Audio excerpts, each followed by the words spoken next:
Sa halip na bumuo ng masayang kinabukasan, isang 21 anyos na mister ang nahaharap ngayon sa masalimuot na kinabukasan sa kulungan.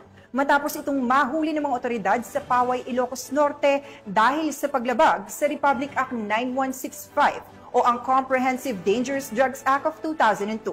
Police Corporal J.R. Del Mendo sa report.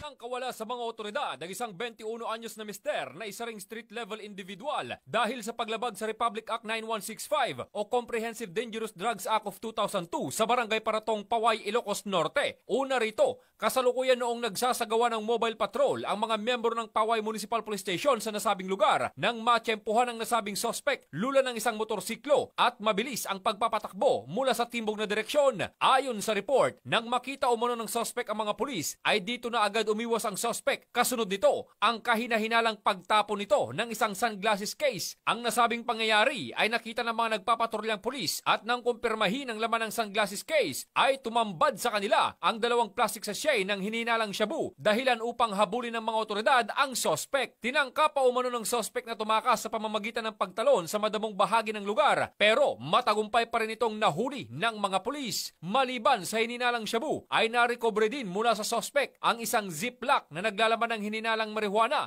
na may timbang na 10 gramo, 15 peraso ng open plastic sachets, ang nasabing sunglasses case at isang motorsiklo. Ang inventory at marking sa mga ebidensya ay sinagawa sa mismong pinangyarihan ng insidente sa presensya ng suspect at ng mga mandatory witnesses. Mula dito sa Ilocos Region, ako ang inyong PNN correspondent, Police Corporal J.R. Del Mendo, alagad ng batas, tagataguyod ng Balitang Pulis.